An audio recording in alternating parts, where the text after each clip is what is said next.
Yung wrench, yung pinakamaliit, bilis, master, patayin muna kaya natin ang makina. Masyadong mapanganib yan, hindi pwedeng patayin. May order si Director yan na nagkakahalaga ng 30 milyon. Nagkaproblema ang tension system. Kapag huminto ito, mapuputol ang temperatura ng heating rod. Masasira lang ang buong batch ng seda na to.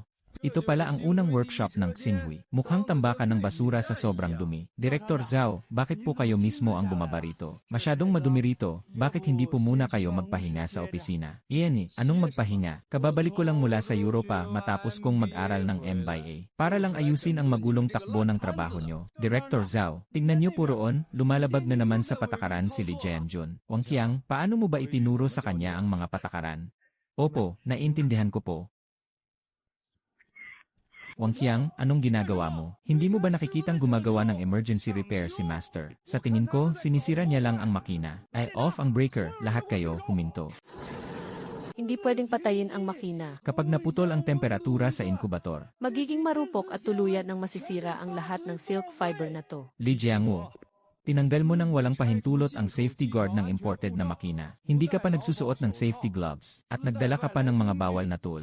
3 paglabag at may malinaw na ebidensya para rito. Bilang supervisor, ikaw pa ang nangungunang sumuway sa akin. Sa kasasapul lang na patakaran ng FABES management. Ayon sa patakaran, babawasan ang iyong basic salary at performance bonus na iyong buwan. At magbabayad ka ng multa na nagkakahalaga ng 5,000 yuan. Aanunsyo ito sa buong pabrika ngayon din. Vice Director Zhao, para po ito sa export order ni Director yan na nagkakahalaga ng 30 milyon. Biglang nagkaproblema ang main spindle sa pangatlong makina. Kapag hindi namin tinanggal ang cover para ayusin ang gear ng mano-mano, masisira ang makina. Ginagawa lang ito ni Master para hindi malugi ang pabrika. Sun Liang, huwag ka nang magpalusot. Nakalagay ng malinaw sa manual na kapag nagkaproblema ang makina, kailangan muna itong patayin. Pagkatapos ay punan ang maintenance request form at maghintay ng technician mula sa equipment department. Wala talaga kayong disiplina at hindi sumusunod sa patakaran. Director Zhao, kapag sinunod natin ang proseso, 3 oras bago magawa ng mga tao mula sa equipment department. Kapag huminto ang makina ng 3 oras, tuluyan nang masisira ang order na to. Huwag mo akong takutin gamit ang makina. Ako ang mismong kapatid ng may-ari. Ako na ang namamahala sa bagong planta ngayon. Itong sistema ko sa pamamahala. Daan-daang libong piso ang ginastos ko sa pag-aaral para makuha ito. At sadyang ginawa ito para ituwid ang mga pasaway na katulad mo. Simula ngayong araw, suspendido ka muna para pag-isipan ang mga ginawa mo. Iabot mo rito ang susi ng planta at ang logbook ng mga sukat ng makina. Kapag nakatapos ka ng sumulat ng 10,000 salita ng paghingi ng tawad, doon ka palang makakabalik dito. Akala mo ba talaga hindi tatakbo ang pabrika nang wala ka? Sistematiko at may pamantayan na ang lahat ngayon. Sino ba naman ang hindi kayang mag-encode ng mga numero sa computer? 15 taon na. Para lang sa pabrikang ito, nasira na ang likod ko sa kakatrabaho. Kanina lang, napaso pa ang kamay ko para lang maisalba ang mga tela. Ngayon naman, ang kapatid ng may-ari, para lang magpasikat at magpakita ng kapangyarihan. Ginagawa niyang laruan ang kabuhayan ng pabrika para lang pag-initan ako. Parang gusto pa niyang mapabilis ang pagbagsak ng pabrikang ito. Sige, kung mahilig pala sa mga patakaran si Manager Zhao, simula sa araw na ito, susundin ko ng mahigpit ang mga patakaran mo. Wang Qiang, hindi ba't alam mo naman ang tungkol sa mga pamantayan? Ipinapaubaya ko na sa iyo ang makinang ito. Sundin mo lang ang manual at dahan-dahan mong kalikutin. Ano namang mahirap doon, Liang Zi at kayong lahat ng mga kasama ko rito sa planta. Simula sa mismong sandaling ito, ang lahat ay dapat maging mahigpit at kailangang sundin ng buong buo ang patakaran ng FABES na itinakda ni Manager Zhao, na regulasyon sa pamamahala. Kapag nakaranas kayo ng anumang problema, huwag na huwag ninyong reresolbahin ng mag-isa. Dapat dumaan muna sa tamang proseso at gumawa ng ulat. Kapag tumunog na ang bell para sa uwian, patayin agad ang kuryente at lock ang pinto. Naintindihan nyo. Ang patakaran ay patakaran. Walang sinuman ang pwedeng sumuway kahit isang salita, ha? Huwag ka nang magpanggap dyan, Wang Qiang. Hawakan mo na agad ang makinang iyan. Buksan mo iyan ayon sa tamang proseso. Ngayong araw na ito, ipapakita ko sa lahat na kahit wala ang Li Jiangwu na yan, tatakbo pa rin ang pabrika natin. Sige po, Manager Zhao, panoorin niyo po ako.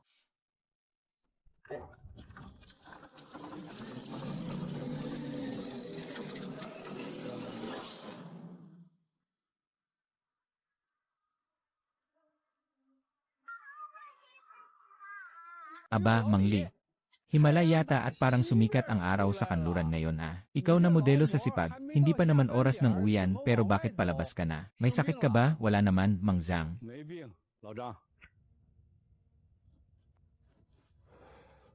May dumating kasing dakilang opisyal sa pabrika, gusto raw magpatupad ng modernisasyon. Iniisip nilang sagabal na lang ang matandang tulad ko, kaya pinapauwi ako para mag-isip-isip. Yung mismong kapatid ng may-ari na kadarating lang galing ibang bansa. Naku naman, ano ba ang alam niyan sa makina ng pananahi? Pinaalis ka niya. Sino na ang magbabantay sa malaking order ni boss yan? Kung sino ang gumawa ng patakaran, siya ang mag-asikaso niyan. Mang Zhang, higpitan mo ang pagbabantay sa gate nitong mga susunod na araw. Mukhang may malaking gulo na mangyayari rito sa pabrika.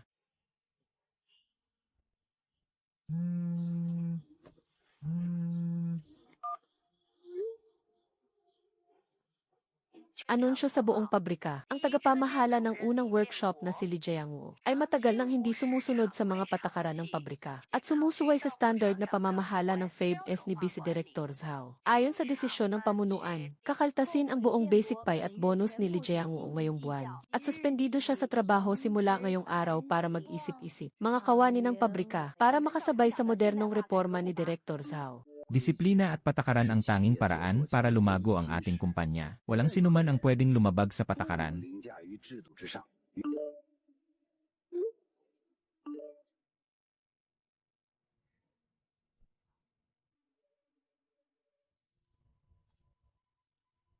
Muntik ko na silang mapatay sa hampas ng liabe kanina. Bakit naman nila babawasan ang sahod mo? Master, sa isang salita mo lang. Magsasagawa kami ng malawakang welga sa buong unang workshop ngayon din. Bahala sila kung sinong gusto nilang gumawa sa order na to. Tama, kung wala ka para magpatakbo ng makinang galing Germany na yan. Siguradong hindi nila mapapagana yan. Tingnan lang natin kung paano sila babagsak.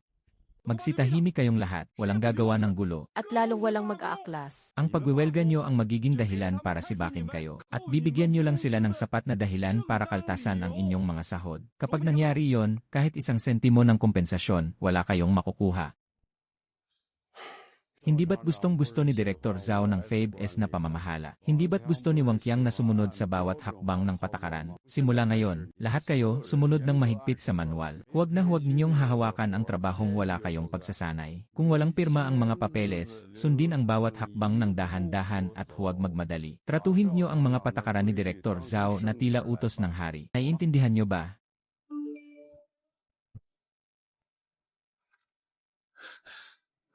Supervisor Wang, paalala lang bilang isang kaibigan. Bumaba na ng 3 degree ang temperatura ng inkubator. Kapag hindi mo pa in-adjust ng manu-mano yan ngayon, oras na pumasok na ang sedar yan. Hindi lang basta pagkulubot ang mangyayari riyan. Huwag mo ngang guluhin ang isip ng mga tao rito. Malinaw na nakasulat sa manual Na ang bilis ng ikot ng spindle ay 2,000 at 400 ikot kada minuto at dapat pare-pareho ang temperatura. Mahigpit na ipinagbabawal ang pakikialam ng tao. Sumusunod lang ako ng mahigpit sa nakatakdang pamantayan. Mahusay ang ginagawa mo, Wang Qiang. Ang kailangan natin ay ang ganitong klaseng walang kwestyong pagsunod sa patakaran. Ang lumang sistema noon na umaasa lang sa hula-hula ng mga matatandang manggagawa at sa pagtatrabaho ng pakiramdaman lang. Iyan matagal na dapat nating itinapon sa basurahan yan. Pero Manager Zhao, parang may mga reject yata rito. Bago pa lang napatakbo ang mga bagong setting na ito, kaya normal lang na magkaroon ng kaunting reject habang naninibago pa ang makina. Ito ang tinatawag na margin of error ng system. Patakbuhin nyo lang, magiging maayos din ang takbo niyan mamaya. Margin of error ng system. Ang telang ito, mahigit 100 piso ang halaga ng bawat metro. Sa sandaling ito lang, libo-libong piso na agad ang nasayang ng walang saysay. Report po, Manager Zhao. Report po, Group Leader Wang. Naputol po ang sinulid sa makina ko. Shutdown ang makina at huwag na huwag mong gagalawin ang kahit na ano riyan. Mahigpit na ipinagbabawal na ayusin ang sira ng mag-isa. Sun Liang, naputol lang naman ang sinulid. Hayaan mo na lang siyang ikabit ulit, hindi ba? Bakit ka ba nag-iingay dyan? Manager Zhao, ayon po sa binuo ninyong mga alituntunin sa pagtugon sa mga aberya sa produksyon, sa ilalim ng ika-4 na seksyon, kapag nagkaroon ng anumang aberya sa makina habang nagtatrabaho, kasama na rito pero hindi limitado sa pagkabara, pagkaputol ng sinulid at kakaibang tunog, kailangang shutdown agad ng operator ang makina. Punan ang form para sa ulat ng aberya, at pagkatapos pirmahan ng ating group leader at ng head ng workshop para kumpirmahin ito, saka palang pwedeng ituloy ang trabaho. Group Leader Wang, pakiusap, kunin mo na ang form bago kayo pumirma. Kapag nangaha si Ate Zhang na hawakan ang makinang ito kahit isang beses, ituturing na yon na paglabag sa patakaran, at kailangan din siyang patawan ng multa, gaya ng nangyari sa mentor ko. Ikaw. Pinipilit mo lang ang katwiran mo. Ang maputulan lang ng sinulid, matatawag mo ng sira ang makina. Ang patakaran ay patakaran. Walang sinuman ang pwedeng lumabag. Pero si Manager Zhao mismo ang naglabas nito. Sabihin niyo po, pipirmahan niyo ba ito o hindi?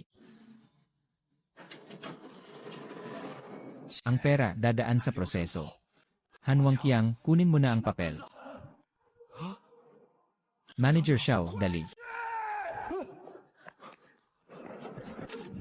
Ulat po, Team Leader Wang. Tumutunog po ang oil alarm ng makina ko. Ulat po, Manager Zhao. Parang may mali po sa kulay ng batch na ito ng tela. Humihingi po ako ng pagsusuri mula sa quality control. Pakiaprubahan po ang ulat na ito. Marumi na po ang mga guhit sa sahig. Humihingi po ako ng pahintulot na ihinto ang trabaho para maglinis. Kung hindi ito tugma sa pamantayan ng kalinisan ng FABES.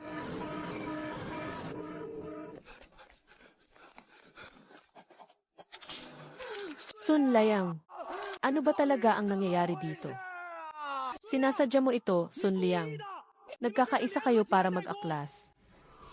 Team Leader Wang, pwede mong kainin ang kahit ano. Pero hindi ka pwedeng magsalita ng basta-basta. Mahigpit at buong puso lang naming ipinapatupad ang mataas na pamantayan sa pamamahala ni Manager Zhao. Bakit? Mali ba kung masyadong mahigpit kaming sumunod?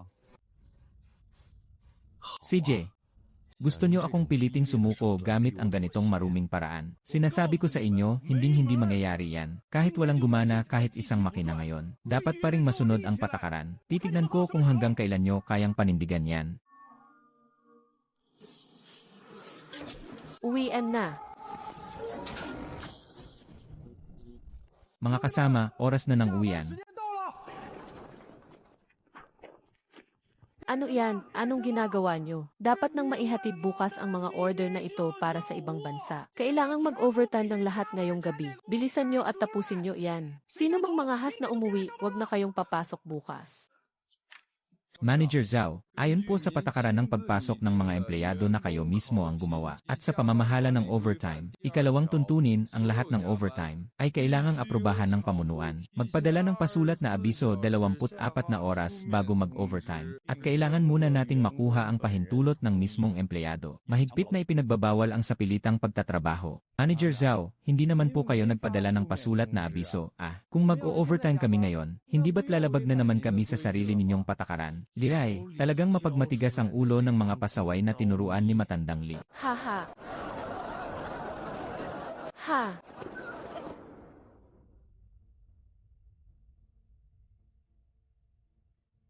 Ano nang ikinatatakot nyo? Ikot pa rin ang mundo kahit wala sila. Pumunta ka sa labor market bukas. Mag-recruit ka doon agad ng mga masunuring manggagawa. Hindi ako naniniwalang may pera ako pero wala akong makukuhang magpapatakbo ng makina. Manager Zhao, ang mga makinang Aleman na ito, hindi talaga kayang patakbuhin ng mga kinuha lang sa labas na pansamantalang manggagawa.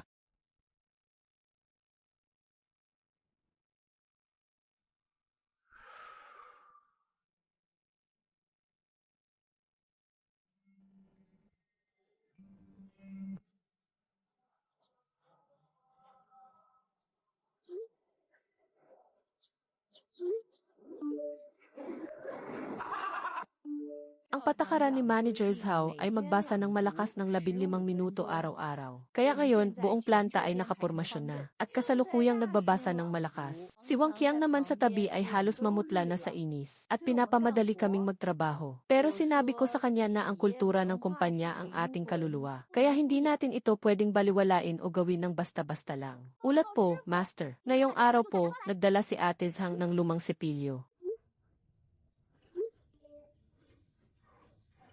Mahusay ang ginawa nyo. Tandaan niyo, kaligtasan muna bago ang lahat. Pangalawa ang kalinisan, at pangatlo lang ang produksyon. Ang mga patakaran ni Manager Zhao ay batas na hindi mababali. Walang sinuman ang pwedeng magbawas o sumuway rito. Pupunta muna ako sa ilog ngayon para mangingisda. Kayo naman dito sa pabrika. Magpakitang gilas kayo.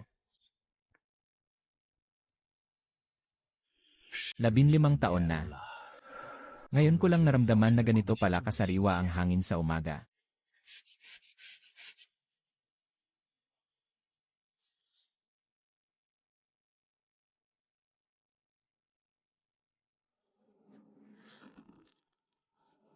Wang Qiang. Wang Qiang.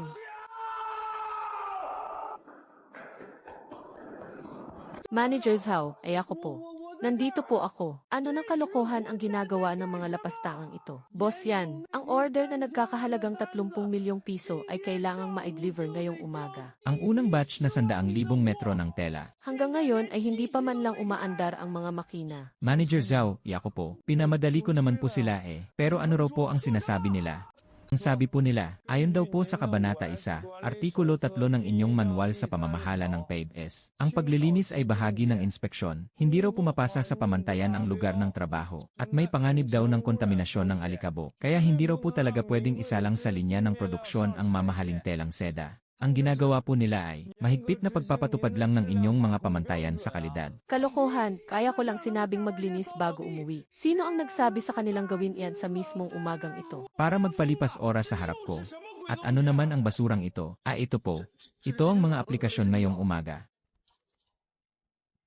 At mga ulat sa inspeksyon ng kagamitan. Tungkol po sa makina numero 4. Ulat sa panganib na posibleng madulas ang karayom ng flat sewing machine at aplikasyon para sa paghinto ng trabaho upang mag-ayos. Ipunitin mo lahat yan.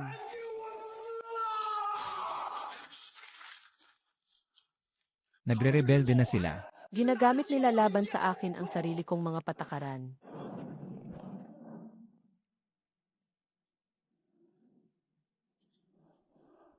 Magandang araw po, Manager Zhao. Magandang araw po, Supervisor Wang. Salukuyan pong nagsasagawa ang unang workshop. Ng pangkalahatang paglilinis sa lahat ng sulok upang matapat na tuparin ang alituntunin ng pamunuan ng pabrika. Itigil niyo na yan. Huwag na kayong magwalis, paandarin niyo na ang mga makina at magtrabaho na kayo ngayon din. Kapag hindi natin naihatid sa oras ang mga produkto ni Manager Yan, Lahat kayo ay mag-impake na at lumayas dito.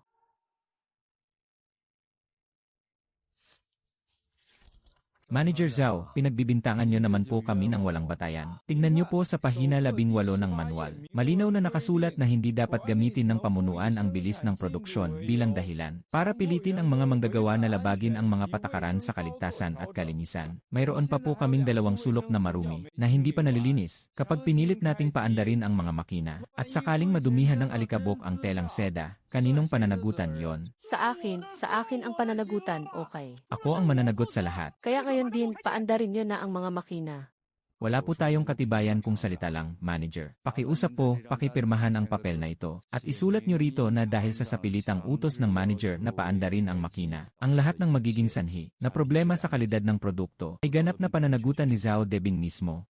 Kapag pinirmahan nyo to, pipindutin agad namin ang berdeng buton para sa inyo. Panginikil yang ginagawa mo. Gusto mo bang sibakin kita ngayon din? Kahit sibakin nyo ako, kailangan nyo pa ring sumunod sa proseso. Kailangan ng nakasulat na abiso 30 araw bago ang tanggalan. At dapat nyo akong bayaran ng N+1 na separation pay. Iyan din naman ang mismong patakaran na itinakdan nyo. CJ, ang galing, napakagaling. Inutusan kitang maghanap ng mga part-time na manggagawa sa labas. Nahanap mo ba sila? Opo, may nahanap na ako. Naghihintay na sila sa labas ng pinto. Doble ang ibinayad kong sahod sa kanila. Kumuha ako ng 3 kabataan mula sa labor agency para sumaklolo rito. Ngayong araw, hindi ko gagamitin ang mga sakit sa ulong veteranong to. Tignan natin kung aandar ba ang mga makina nang wala sila.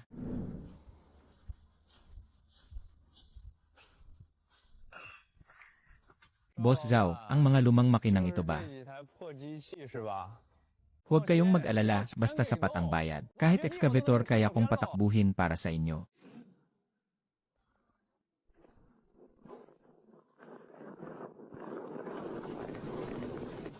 Anong ginagawa nyo? Gusto nyo bang mag-aplas, ha?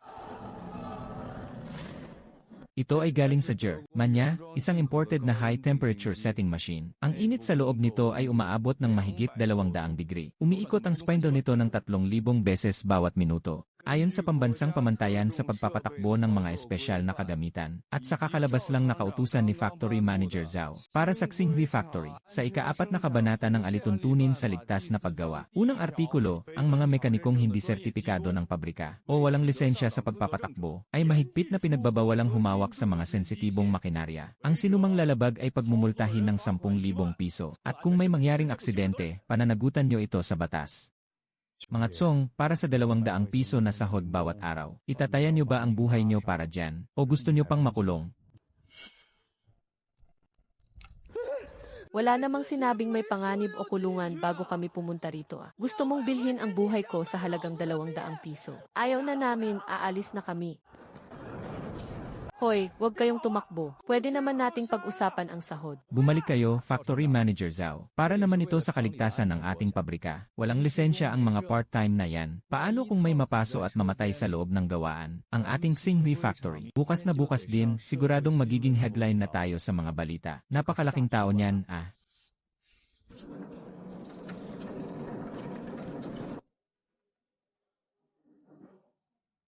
Pangalawang Direktor Zhao. Tapos na tayo.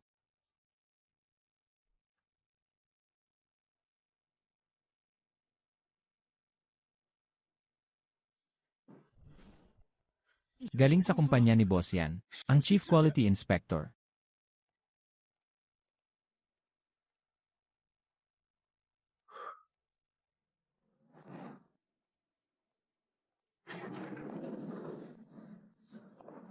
Pangalawang Direktor Zhao. Alas 10 na ng umaga ngayon. Ayon sa kasunduan sa kontrata, dapat ay ngayong araw ay deliver ng pabrika ng Xinhui ang unang batch na 100,000 metro ng espesyal na telang seda.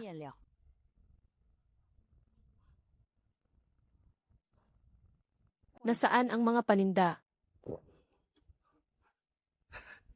Commissioner Xu. Bakit po kayo maagang dumating? Kasalukuyan pong nagsasagawa ng Routine 5 la ang aming planta. Para sa estandardisadong paglilinis. Ito ay para masigurong hindi talaga madadapuan ng alikabok ang mga tela. Huwag mo akong bulahin sa mga walang kwentang terminong iyan. Ito ba ang napala ninyo sa 300,000 tuition fee para sa tinatawag ninyong estandardisasyon? Ang importadong hilaw na material na nagkakahalaga ng 180 yuan bawat metro ay ginawa nyo lang basahan ng kotse. Zhao de Biao, si Boss yan. Ang kontratang nagkakahalaga ng 30 milyong yuan na ito ay para sa high-end na disenyo ng mga sikat na brand sa ibang bansa. Tapos lolokohin mo lang ako gamit ang basurang ito. Boss Xu, nagkakamali po kayo. Ito po ay dahil pinalitan namin ang mga setting kaninang umaga. Kaya sumasa ilalim pa sa adjustment ang mga makina. Tinatawag po itong margin of error ng sistema. Kapag nagsimula na po ang formal na operasyon, siguradong napakaganda ng kalalabasan nito. Adjustment phase pala, maganda yan. Dito lang ako tatayo at panonoorin ko kayong mag-adjust sa loob ng 10 minuto. Gusto kong makita na lumabas ang mga produktong pumasa sa pamantayan. Kapag hindi nyo iyan nagawa, ibig sabihin ay wala talagang kakayahan ang pabrika ng Xinhui na mag-produce. Pero, bakit kayo nakatingin sa akin? Paganahin nyo na ang makina ayon sa manual ng estandardisasyon, bilis. bilis ng pangunahing baras, 2,400 ikot kada minuto. Temperatura, 220 degree. Panatilihin ang tensyon sa posisyon.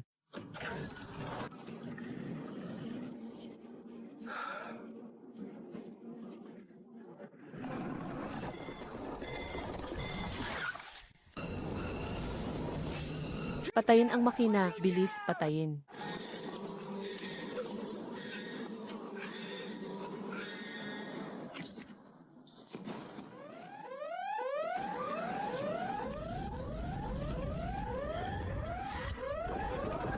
Ulat po, Director Zhao. May makapal na usok na lumalabas sa makina 3, may babala ng sunog. Ayon sa inyong 5S, ika-6 na kabanata, 2nd artikulo ng pamantayan sa ligtas na pamamahala. Kapag nakakita ng hindi matukoy na usok, ang lahat ng empleyado ay kailangang lumikas agad ng hindi bababa sa 5 metro ang layo sa makina. Mahigpit na ipinagbabawal ang sariling pag-apula ng apoy. At dapat maghintay sa gabay ng mga profesional na bombero. Bilis, lumikas na kayong lahat.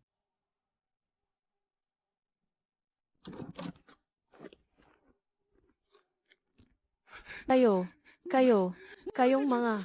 Tama na, ang mga walang alam pa ang nagmamarunong sa mga eksperto. Isang tahasang pagwawalang bahala sa buhay ng tao. Zhao de Biao, ito ba ang modernong pamamahala na ipinagmamalaki mo sa akin? 3 rolyo ng pinakamataas na uri ng tela ang agad na naging abo. Pati ang pinaka-core na makina, tuluyan ang nasira. Ginoong Xu, makinig po kayo sa paliwanag ko. Isang aksidente lang po ito. Masyado na pong luma ang makitumahimik ka. Wala akong pakialam kung luma o hindi ang makina mo. Resulta lang ang tinitingnan ko. 2 oras. Bibigyan lang makita ng huling 2 oras. Kung pagkatapos ng 2 oras, ay hindi ko pa rin makitang umaandar ng maayos ang makinang ito at makagawa ng perpektong sample. Hindi lang natin agad tatapusin ang kontratang nagkakahalaga ng 30 milyong piso, kundi ang pabrika ng Xinhui ay kailangan ding maghanda sa kakaharaping kaso mula sa aming legal department. Humanda na kayong magbayad ng 15 milyong piso para sa danyos.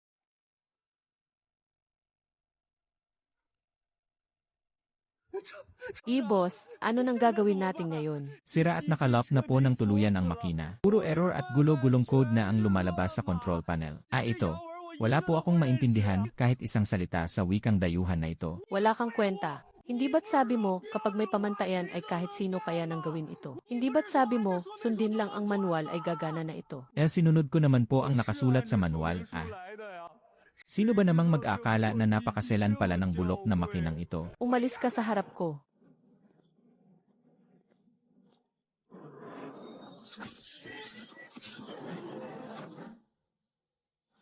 Tawagan mo agad si Li Jiangwo. Sabihin mo sa kanya, ngayon din ay bumalik siya rito para ayusin ang makinang ito.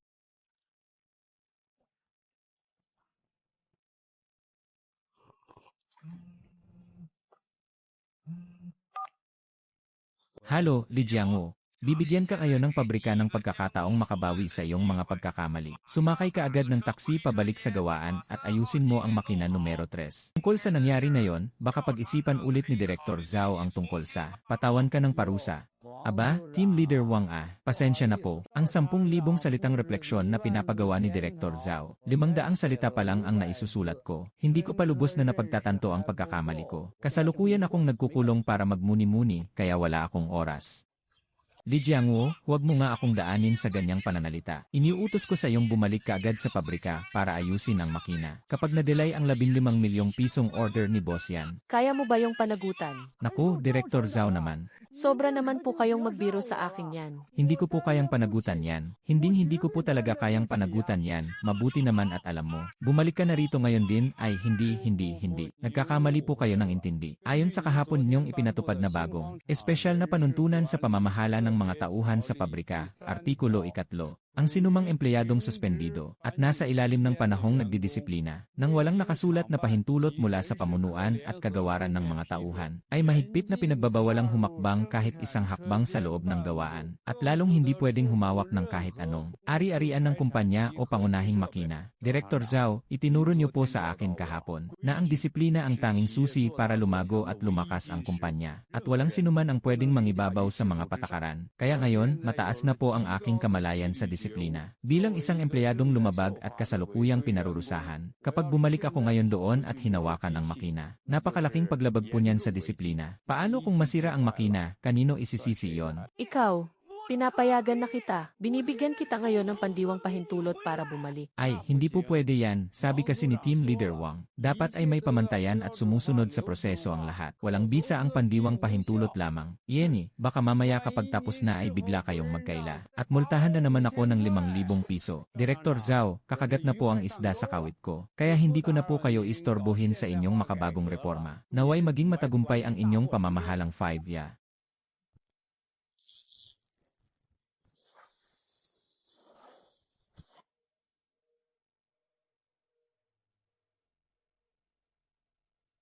Kahapon nung umalis si Master, hindi siya nakipagtalo o nanggulo man lang. Ang bilis niyang umalis, talagang walang pag-aalinlangan. Sila ang nagtakda ng patakaran, sila rin ang nagsara ng pinto. At ngayon, ang tanging taong makakapagligtas sa atin, na-lock pa sa labas.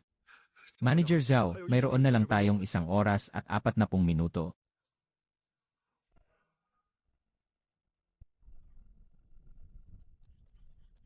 Ate, pakiusap ate, mag-isip ka naman ng paraan bilis. 15 milyong multa sa kontrata yan kapag nagkataon. Kapag nalaman ito ni kuya, siguradong babalatan niya ako ng buhay. Napakawalang silbi mo talaga, puro ka lang paninira at kamalasan. Ang hirap-hirap para sa akin na. Samantalahin ang pagkaka-ospital ni Matandang Lin para lang mapasok ka rito sa pabrika. Para magkaroon ka ng posisyon, pero tingnan mo ang ginawa mo. Sa 2nd araw pa lang, nabaon na agad tayo sa 15 milyong utang dahil sa'yo. Ano bang laman ng utak mo? Akala mo ba nasa kalsada ka pa rin? Ate, hindi mo naman pwedeng isisi sa akin ang lahat ng ito, eh. Ang may kasalanan dito ay ang matandang Li Jiangwo na yon. Ayaw niyang sagutin ang mga tawag ko, sinasadya niyang gawin akong katatawanan. Tingin ko talaga, gusto niyang sirain ang pabrika ng pamilya natin. Madam, tama po si Manager Zhao. Hindi po natin pwedeng iatang kay Manager Zhao ang buong responsibilidad sa nangyaring ito. Anong ibig mong sabihin? Isipin niyo po, ang makinang ito. Si Li Jiangwo naman talaga ang palaging namamahala rito. Kaninang umaga, binuksan naman natin ito gamit ang mga karaniwang setting. Pero bakit bigla na lang nagka-aberya at naghang? Sa palagay ko po, baka bago siya umalis kahapon, ay pinakialaman niya ang control program ng makina. Tama, dahil pinarusahan ko si Li Jiangwo ng 5,000 pisong multa. Nagtanim siya ng galit sa akin, kaya sinadya niyang sirain ang makina. Ginagamit niya ang malaking order na ito para i-blackmail tayo, Jenny. Ang kapal talaga ng mukha ng Li Jiangwo na yan. Mahigit 10 taon na siyang nagtatrabaho sa pabrika natin. Pero akala mo kung sino na siyang sikat at lakas ng loob niyang i-blackmail pa ako. Wang Qiang, may ebidensya ka ba sa sinabi mong binago niya ang program? Hindi na kailangan ng ebidensya. Noong umalis siya kahapon, tinangay niya ang isang espesyal na liabe. Iyon pa naman ang pinakaimportanteng kagamitan para maayos ang makinang iyon. Sasabihin natin na hindi lang niya sinira ang makina, kundi ninakaw pa niya ang mahalagang gamit sa loob ng planta natin. Maganda.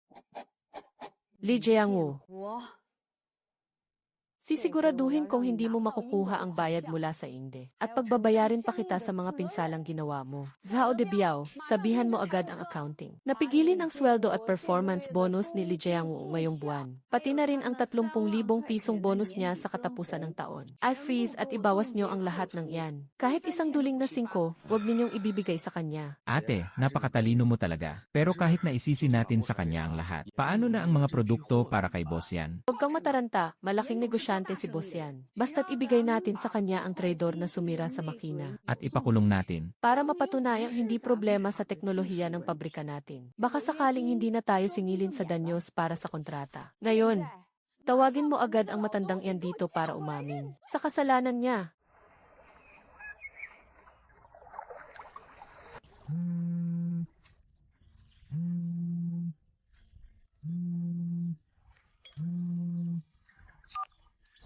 Hello po, madam. Li Jiangwo, talagang napakasama mong tao. 15 taon ka naming pinakain dito sa pabrika ng Xinhui. Binigyan ka namin ng ikabubuhay. Pero nagawa mo pang maging walang utang na loob. Nakuha mo pa kaming saksakin sa likod. Madam.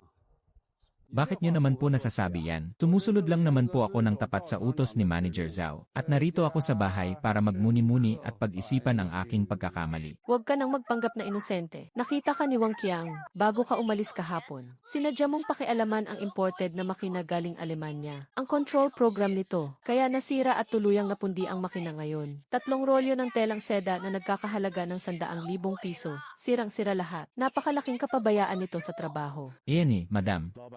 Kung magbibintang kayo, dapat may matibay kayong ebidensya. Nang umalis ako kahapon, iniwan ko ang pangunahing susi ng planta, at ang makina ng maayos at walang sira kay Wang Qiang. At saka po, malinaw na nakasulat sa 5 na manual ni Manager Zhao, na bago magpalitan ng shift, kailangang suriin muna ang takbo ng mga makina. Maayos pa ang makina kahapon, tapos ngayon sira na. Hindi nyo ba dapat tanungin ang taong pilit na, nag-set ng mga standard parameter ng basta-basta? Lumalaban ka pa ng sagot. Li Jiangwo, sinasabi ko sa iyo, hindi lang. Ang kinuha mong imported at espesyal na. Liabe, dahil ari-arian iyon ng pabrika. Qian Yanhong.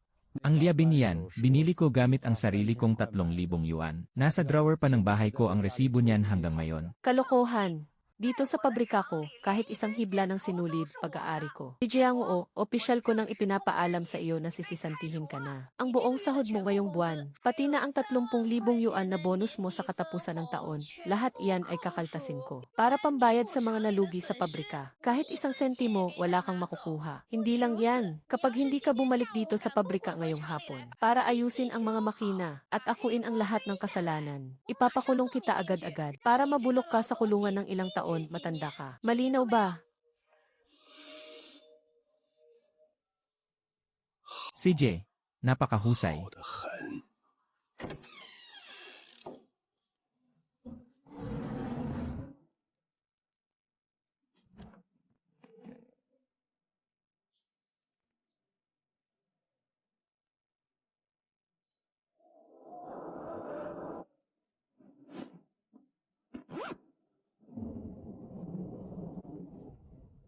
Liang Zi.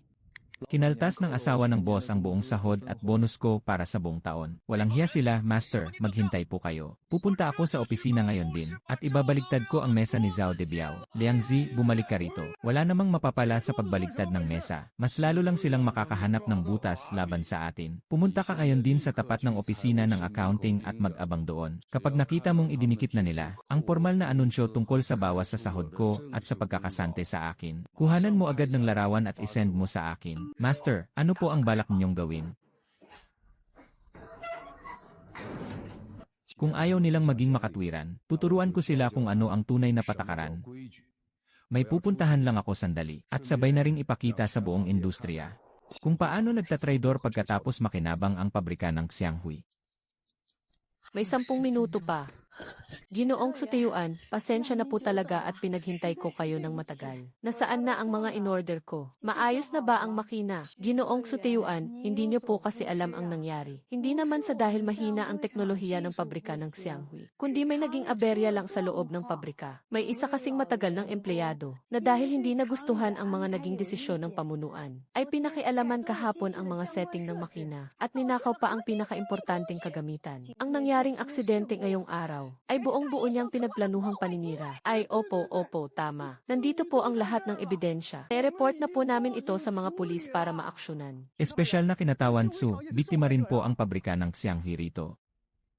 Sinira po kasi ang mga makina namin. Opo, ang may apelidong Li talaga ang may gawa niyan. Kung ganoon, noong dumating ako rito, sino ba ang mismong nagsabi sa akin na bago pa lang pinapagana ang mga bagong setting ng makina? Kaya normal lang na magkaroon muna ng kaunting adjustment period. At normal lang din na may mga rejected na produkto. Sabi mo pa nga, normal na allowance lang yan ng makina. Ikalawang Director Zhao, mismo mong binitawan ang mga salitang yan, hindi ba? Sa harap pa mismo ng lahat ng manggagawa sa planta. Ako, ang sa akin lang wala akong pakialam sa panloob ninyong gulo o kung sino man ang isisi ninyo. Ang nakalagda sa kontrata ay ang pabrika ng Xianghui. Pagkatapos ng 10 minuto, alin man sa dalawa, magbigay kayo ng maayos at pasadong sample. O hintayin ninyo ang sulat habla mula sa aming abogado. Napakalaking kasinungalingan yan, mga kasama. Ang dalawang hayop na sina Zhao de Biao at Qian Yanhong, hindi lang nila kinurakot ang pinaghirapang sahod ni Master sa buong taon. Kundi gusto pa nilang ipakulong si Master. Hindi na makatarungang magtrabaho sa pabrikang ito. Tara, sumama kayo sa akin sa opisina at pagbabaligtarin natin ang mga mesa ng mga walang hiyang yan. Tara, lumaban tayo sa kanila. Sobra na ang pang-aapi nila sa atin. Nagpakasira ng katawan si Matandang Li para sa pabrikang ito ng 15 taon. Pero ngayon, gusto nila siyang ipitin at patayin sa gipit. Master, huwag po kayong matakot. Pupuntahan natin ngayon din ang tarantadong si Zhao de Biao para igapos at piliting magpaliwanag. Sun Liang, ibaba mo yang liabe. 5 taon kitang tinuruan, pero ang natutunan mo lang pala ay ang maging isang mapusok at utak pulbura na walang ibang alam kundi dahas. Kapag kumuha kayo ng mga pamalo at sumugod sa loob ngayon, mag-iba ang sitwasyon. Magiging gulo na yan at pagtitipon para manggulo. Pagsira sa produksyon, pagdating ng oras, hindi sila ang huhulihin kundi kayo. Umaasa sa sahod ninyo ang buong pamilya niyo. Paano sila kakain kung makukulong kayo sa loob? Pero Master, sobra naman po sila. Kinaltasan po kayo ng mahigit 30,000 piso. Iyon po kaya ang inilaan niyo yon para pambayad sa eskwela ng muntin niyong apo. Walang mababawas kahit 1 singko. Ang pagkakulong ko. Kung sino ang may kasalanan, siya ang makukulong. Sabihan mo agad ang mga kasamahan natin na ibaba ang mga gamit nila at bumalik na sa kani-kanilang pwesto. Ipagpatuloy ang mahigpit na pagsunod sa 5S na manual ng pamamahala ni Director Zhao. Hindi lang sa bawal gumawa ng gulo, kundi dapat din kayong magpakita ng higit na disiplina kaysa dati. Ang sabi ni Master, sundin lang ang patakaran. At tingnan natin kung paano sila babagsak.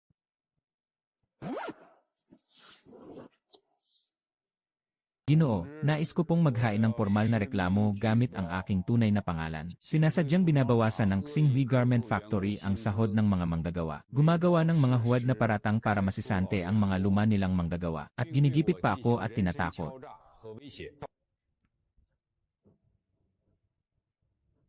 Ang ibig niyong sabihin, ang liabing ito ay binili niyo gamit ang sarili ninyong pera. Pero pinararatangan kayo ng pabrika ng pagnanakaw. Hindi lang po iyon. Hindi mo lang sinira ang makina. Suspect ka pa sa pagnanakaw. Ang espesyal na importadong liyabe na kinuha mo kahapon ay isang mahalagang ari-arian ng pabrika. Malaking kasalanan ang ginawa mo. Li Jiangwo, formal ko itong ipinapaalam sa iyo. Sisante ka na. Ang buong sahod mo para sa buwang ito. Pati na ang 30,000 pisong bonus mo sa katapusan ng taon, lahat yan ay kumpiskado. Kapag hindi ka bumalik dito sa pabrika ngayong hapon, para ayusin ang makina at akuin ang lahat ng kasalanan, tatawag agad ako ng pulis para ipahuli ka. Para mabulok ka sa kulungan ng ilang taon, ikaw na matanda ka. Sobra naman ang kapal ng mukha nila, hindi na ito basta simpleng usapin ng trabaho. Ito ay harap-harapang pag-ipit at panginikil. Master Lee, napakakumpleto po ng nakuhan niyong mga ebidensya. Bubuksan na po namin agad ang kaso ngayon din. Ito po ang inyong patunay na natanggap na ang kaso. Kung may iba pa kayong katanungan, maaari niyo kaming kontakin anumang oras. Maraming salamat po.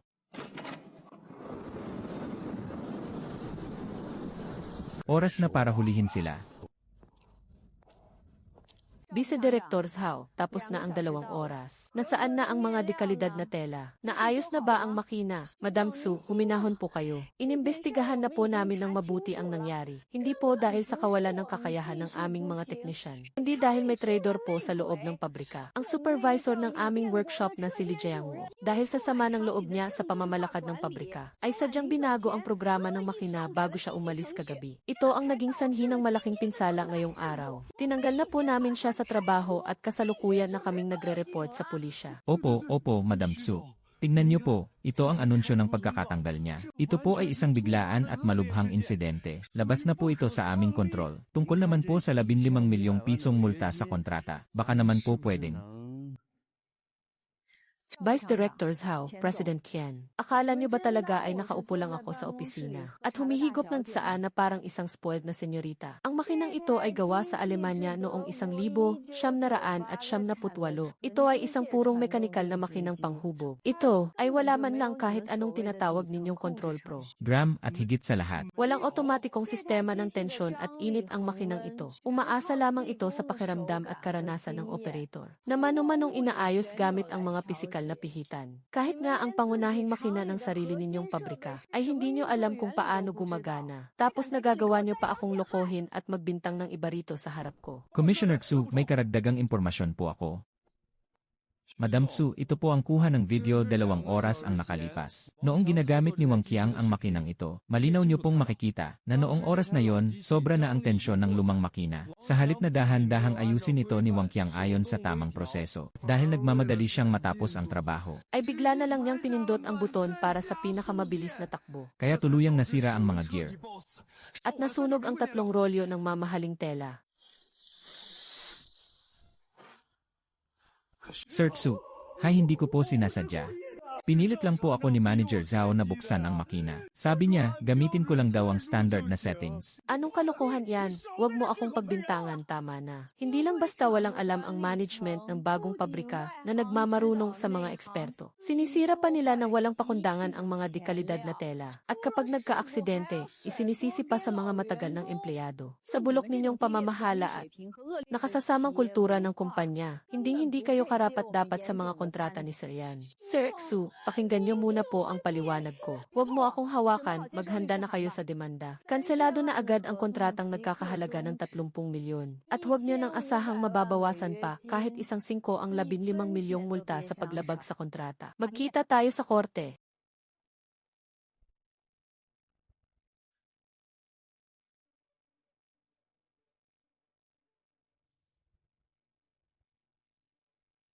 Pagkaalis nila, isinend ko ang mga ebidensya sa group chat ng buong pabrika para ilabas ang mga hinanakit ko sa nakalipas na mga taon at sabihing idadaan ko ito sa legal na paraan. Pagkatapos, umalis na ako sa group chat. Matapos ang ilang saglit na katahimikan sa loob ng pagawaan, pinagtatawanan at kinukutya na ng mga manggagawa si Zhao Debiao.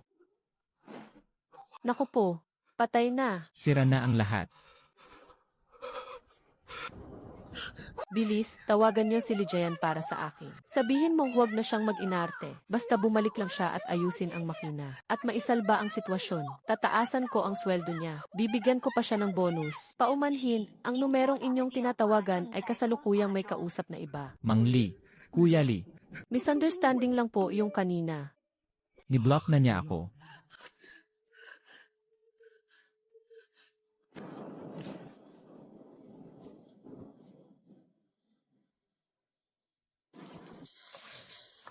Lolo, bakit po ang aga ninyong umuwi ngayon? Hindi na kailangang mag-overtime ni Lolo simula ngayon. Araw-araw na akong makakauwi sa ganitong oras para ipagluto ka. Masaya ka ba? 15 taon din na walang ibang laman ang buhay ko, kundi mga makina at blueprint. Ngayong bigla akong nawalan ng gagawin. Hindi ko maipaliwanag ang nararamdaman ko. Wala akong utang na loob sa bagong pabrikang iyon. Wala. Ang kotseng yan, kayang bilhin ang kalahati ng eskinita natin. Naku kuya, kay tagal ko po kayong hinanap. Boss Joe, anong magandang hangin? Ang nagpadpad sa isang bigating tulad ninyo rito sa mahirap kong dampa. Tagaksin Huichang kaya ako. Hindi ba kayo natatakot na magdulot ng maling akala ang pagpunta ninyo rito? Xin Huichang, puy. Ang baho at kalokohan ng Xin Huichang na yan. Kumalat na sa buong industriya ng kalakalan sa buong probinsya. Si Zhao Debiao, ang walang kwentang hambog na yan na nagmagaling lang dahil nakapag-aral sa ibang bansa ng sandali. Bukod sa sinira na nga niya ang 30 milyong pisong kontrata ni Boss yan. Sinunog pa niya ang natatangi at nag-iisa. Orihinal na makinang pangporma mula sa Alemanya sa buong probinsya. At ang pinaka nakakagigil pa rito, ang asawa ni Lin Ziyuan pa ang may ganang magbaligtad ng kwento. Sinisante ka pa niya at binawasan pa ang sahod mo. Mang Li, ikaw ang pinakamahusay na master sa industriya natin. Trinato ka nilang parang basura kahit ginto ka. At ako, si Zudafa, ay hindi basta-basta papayag na mangyari yan. Ang bilis naman yata ng balita ninyo, Boss Zhu. Pero sa ngayon, iniimbestigahan pa ako ng kagawaran ng paggawa. Bilang isa sa mga suspect sa kasong ito. Puno ako ng gulo ngayon, kaya ang pagpuntan nyo rito. Hindi ba kayo natatakot na madamay sa dumi ko, madamay? Mas gusto ko pang ang tuluyan ng malugi at magsara ang Xin Huichang na yan. Kaibigan, prangkahan na tayo. Nandito ako ngayon para pakiusapan kang magtrabaho muli para sa akin. Ang 200,000 pisong cash na ito ay hindi down payment o sahod, kundi tulong ko ito sa pamilya mo bilang kapatid mo. Alam kong labis kang naapi doon. Gamitin mo ang perang ito para pambili ng magagandang gamit sa bahay. At pambili na rin ng magagarang damit para kay Mrs. 200,000. Napakalaking halaga niyan, pero alam nating walang libre sa mundong ito. Kuya Lee, tumango ka lang. At bukas na bukas din ay magsimula ka na sa pabrika naming Hongda. Hindi mo na kailangang magpakapagod sa paggawaan para lumanghap ng alikabok. Dahil gagawin kitang manager ng bago nating sangay na pabrika. Bibigyan kita ng sahod na 1 milyong piso kada taon at may dagdag pang 3% mula sa kabuang kita sa katapusan ng taon. At hindi lang yan, ikaw ang masusunod sa pagpapatakbo ng buong paggawaan. Kung kailan mo gustong paganahin ang mga makina, gagana ito. At kung kailan mo gustong patigilin, hihinto ito. Ako, si Zudafao, hindi makikialam sa kahit anong desisyon mo. Boss Zhou, labis kong pinapahalagahan ang inyong kabutihang loob. Pero hindi ako ang tipo ng tao na nasisilaw sa pera. Malaki ang utang na loob ko kay Lin Ziyuan noon pa man. Ngayong nakaratay siya sa ospital. Ginulo naman ng magkapatid na yon ang buong pabrika. Kung aalis ako sa ganitong oras, tiyak na husgahan ako ng mga tao sa likod ko. Sasabihin nilang ako, si Lee, ay walang utang na loob. Kuya Lee, alam ko namang napakatapat at may prinsipyo ninyong tao. Swerte si Lin Ziyuan na magkaroon ng kaibigang tulad ninyo. Kuya Lee, pwedeng bale wala sa inyo ang pera. Pwedeng wala rin kayong pakialam sa sasabihin ng iba. Pero paano naman ang kinabukasan ng apo ninyo? Tiyak na mahalaga yon sa inyo. Ano nang ibig mong sabihin? Nabalitaan ko kasing magsisimula na sa elementarya ang apo ninyo sa susunod na taon. At dahil nakatira kayo sa maralitang komunidad na ito, doon lang siya kwalipikadong mag-aral sa tapat na paaralan para sa mga anak ng mahihirap na manggagawa. Alam naman nating pareho kung gaano kababa ang kalidad ng edukasyon doon. Pero kapag lumagda kayo rito, sa pinakamagandang paaralan sa buong distrito ang unang elementaryang paaralan ko siya ipapasok. Ako mismo, si Zudafao, ang kakausap sa principal. Hindi lang siya mapapasama sa pinakamagaling na klase. Pati ang paunang bayad para sa bahay malapit sa paaralan ay ako na rin ang magbabayad para sa inyo. Kuya Lee, buong buhay ninyong tiniis ang hirap. Gusto nyo pa bang ang apo ninyo ay magtiis din at gumapang sa hirap tulad ninyo?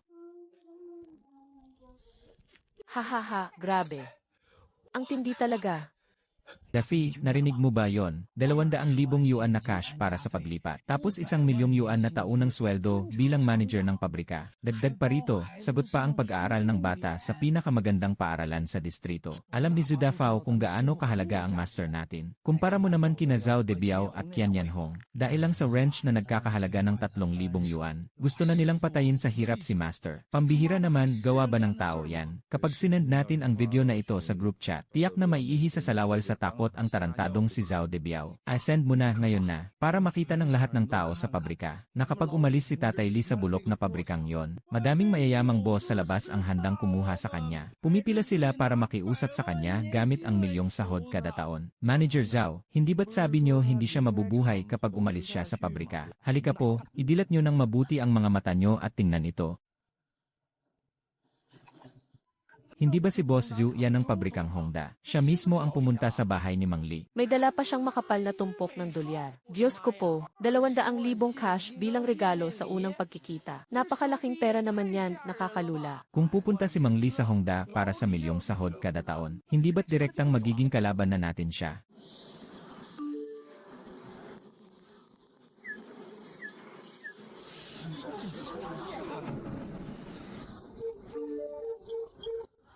Halo, Boss Wang, pakinggan niyo muna ako. Halo.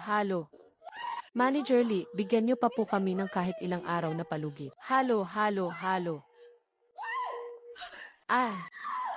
Ate, anong gagawin natin? Patay na tayo nito.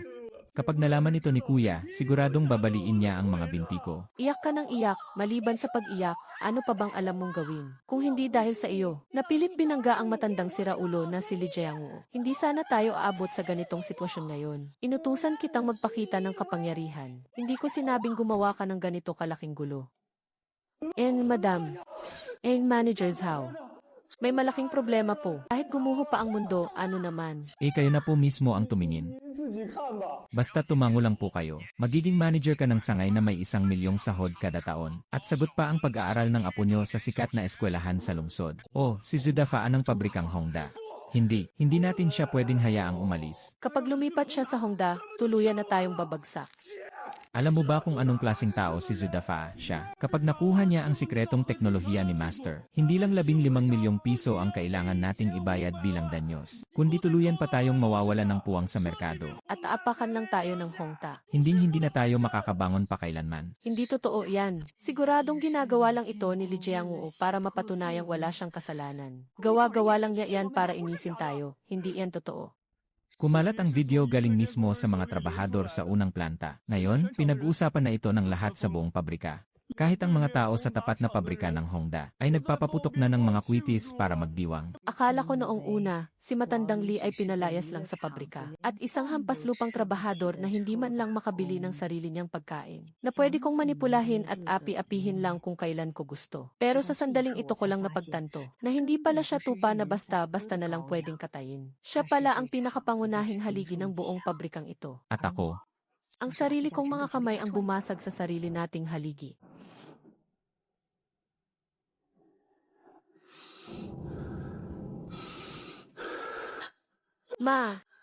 Matandang Lin, bayaw.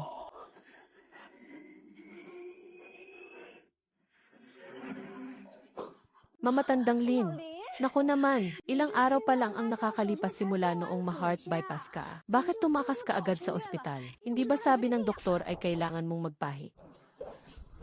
Pahinga, ilang araw pa lang akong nagpapahinga. Ang pabrika ng Xinhui na halos ikamatay ko na para lang maitayo, ay unti-unti nang wawasakin ninyong magkapatid, hanggang sa wala nang matira kahit butot balat. Ipaliwanag nyo sa akin ngayon din.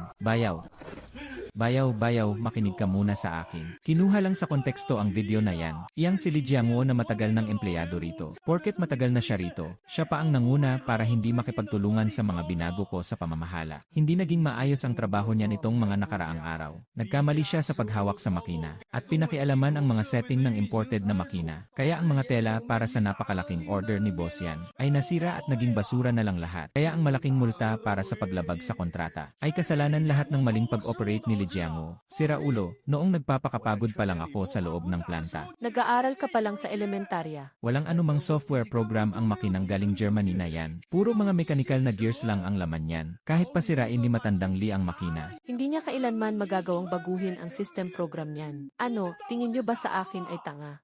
Mang Lin, Ang lahat ng ito, si Wang Qiang ang nag-ulat sa akin. At isa pa, ang kinatawa ni boss yan na Siksu. Kanina pagalit na galit.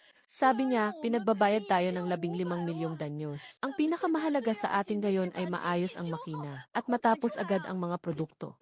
Halika, pumunta tayo sa pagawaan. Gusto kong makita. Kung anong klaseng malaking kapahamakan ang ginawa ninyo.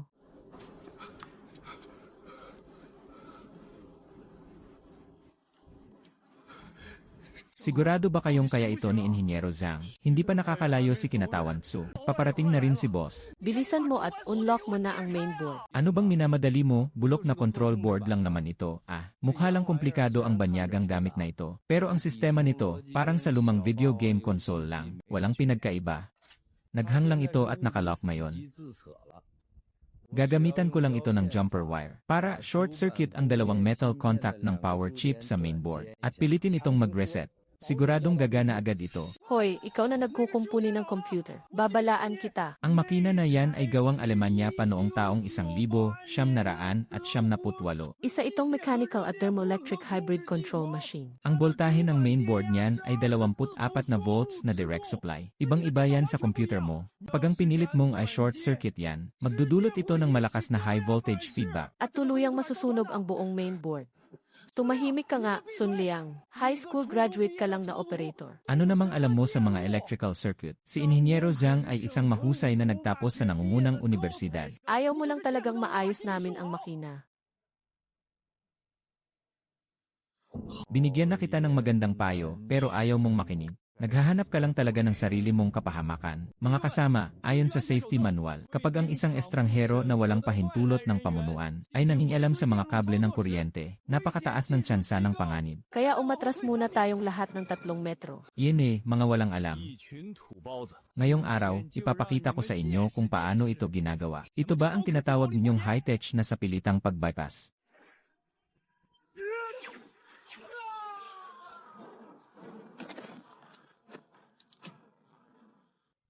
Sa pagkakataong ito, hindi na ito madadaan sa pagsisante lang. Ngayon, baka pati buhay nyo ay madamay na rito.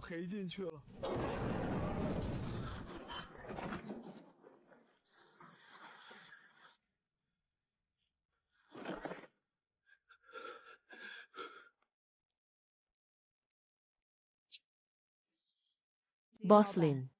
Akala ko noong una, walang kwenta lang ang pamamahala sa pabrika ng Xinhui. Pero ngayon, mukhang, hindi lang kayo walang kwenta, kundi napakatanga ninyo rin. Para lang pagtakpan ang pagkakamali ninyo. Kumuha lang kayo ng kung sinong amateur sa labas para short circuit ang motherboard ng makinaryang Aleman. Ang mismong utak ng makinaryang ito. Matagal nang itinigil ang paggawa nito sa buong mundo. At ngayon, tuluyan nyo na itong nasunog. Ibig sabihin nito, sa buong rehiyon ng Jiangsu, Zhejiang at Shanghai, wala nang kahit isang katulad na makina na makakagawa sa gusto ni Boss Yan, na ganoong klase ng banat at kintab sa tela. Kinatawang Tsu. Bigyan niyo pa po kami ng isa pang pagkakataon. Hihiram ako ng ibang makina. Ipa-outsource ko na lang, hindi na kailangang humiram. Ang mga produktong ito ay espesyal at limitadong edisyon. Sasabay ang paglabas nito sa buong mundo. At nakatakda ito hanggang sa huling oras. Kaabot lang ni Boss Yan ang kanyang huling utos. Una, binibigyan niya ang inyong pabrika ng 3 araw, bago sumapit ang alas 5 ng hapon ngayong Biyernes, para ihatid ang 100,000 metro ng unang batch ng walang kapintasang produkto sa aming bodega sa Pantalan. Pangalawa, kapag hindi ninyo ito naisuko sa loob ng 3 araw, ang 15 milyong yuan na multa sa paglabag sa kasunduan, walang bawas kahit 1 sentimo, ay dapat pumasok ng cash bago mag-Lunes ng susunod na linggo. Kung hindi, didiretso kami sa hukuman para ipatupad ang batas, at ipapasara ang inyong pabrika para subasta ang lahat ng inyong ari-arian. Pangatlo, ipakakalat ni Boss Yan sa buong industriya ng tela at sa samahan ng kalakalang panlabas. Ang utos na i-boycott ang inyong kumpanya, kahit sinong mga has na tumanggap ng mga order ninyo o tumulong sa inyo sa produksyon,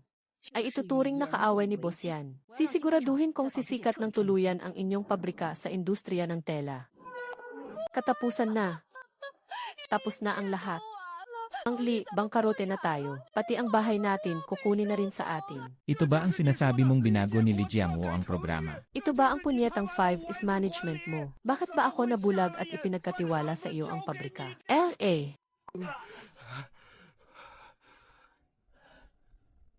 alam ng buong industriya na nasa utak ni Mang Li ang lahat ng critical na setting ng makinang ito, pati na ang pinakapundasyon ng sistema na ilang daang beses niyang kinumpuni. Dahil ang mga kamay lang ni Mang Li ang may kakayahang bumuhay at gumawa ng himala sa isang bunton ng patay na bakal. Son Layang, may iniwan bang habilin ang master niyo bago siya umalis? Kaya pa ba niyang ayusin ang makinang ito?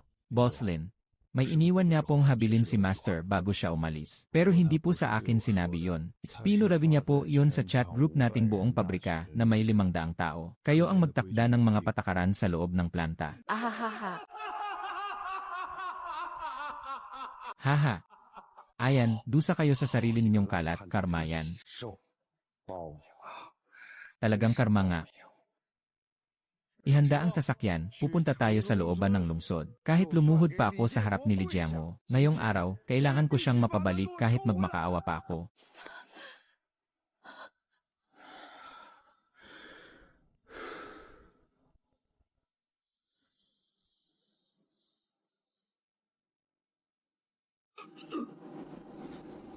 Suyan. Suyan, wag mo naman akong takutin ng ganyan, Suyan.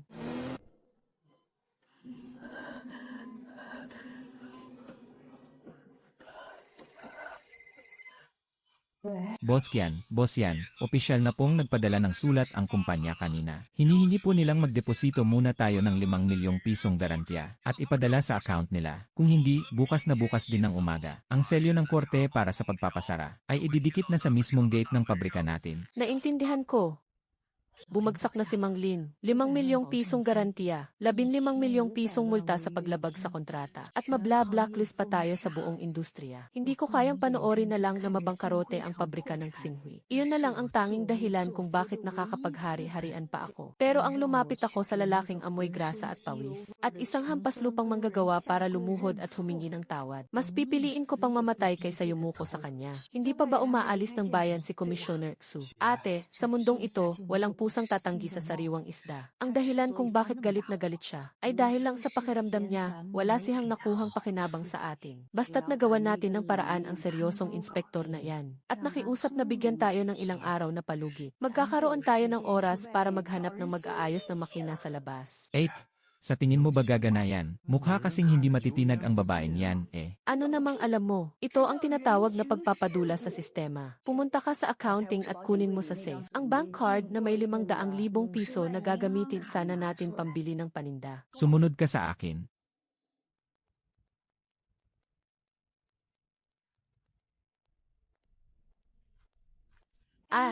Ginoong Xu, hindi pa po ba kayo nagpapahinga? Ginoong Qian, kung ano man ang dapat kong sabihin, malinaw ko nang naipaliwanag yon sa pagawaan. Sa ngayon, bukod sa pagdaan sa legal na proseso, wala na tayong dapat pang pag-usapan. Huwag naman pong ganyan, Ginoong Xu. Ang mga patakaran ay hindi naman gawa sa bato, at ang tao naman ay pwedeng makiusap, hindi ba? Ginoong Xu, may kaunting naging pagkukulang nga ang aming pabrika. Pero matagal na naman tayong nagtutulungan. Tingnan niyo po ang kahon ng saang ito. Talagang nakiusap pa ako sa isang kakilala para lang makuha ang pinakamataas na kalidad nito mula sa bundok Uyi. At hindi lang basta't saa ang nasa loob niyan, kundi may kasama ring munting regalo para sa inyo. Ang password nito ay 6 na 8.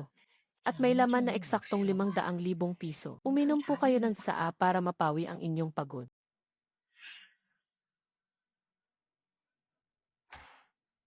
Qian Yanhong, sa tingin mo ba, ang buong mundo ay katulad ng pamunuan ng pabrika nyo, na basta may pera, ay handa nang magbenta ng kanilang prinsipyo?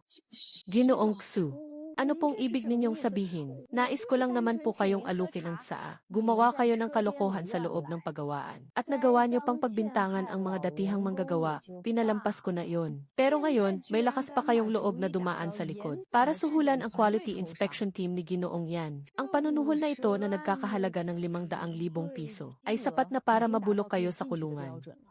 Sabay na pagsasampa ko ng kaso sa bagong venue dahil sa paglabag sa kontrata. Ibibigay ko rin ang recording na ito sa mga otoridad. Boss Qian, hindi lang ang pabrika mo ang papabagsakin ko, kundi ipakukulong din kita para maghimas ng rehas ng ilang taon. I freeze ninyo ang mga ari-arian nila. Bitawan nyo ako. Boss Xu, nagkamali po ako. Hindi ko na po ulitin. Parang awan nyo na po, palagpasin nyo na ito. Alisin nyo rito ang 2 nakakasuka kong bisitang ito. At pakisabi na rin kay Boss Yan. Wala nang pag-asa ang pabrika ng Xinhuang. Maghanda na silang i-blacklist ito ng tuluyan. Paglabag sa kontrata, pag-blacklist sa buong industriya, at may kaso pa ng panunuhol. Ang huling munting diskarte ko, hindi lang nabigong magsalba sa amin, kundi tuluyan pang sumira sa tanging tulay tungo sa ating kaligtasan. Yan, madam. Ano nang gagawin natin ngayon? Ano pa nga ba? Pumunta tayo sa looban. Kunin natin at ibalik si Li Jiangwo, ang matandang taang iyon. Kahit kailangan pa natin siyang talian, kailangang madala natin siya sa pabrika para ayusin ang makina.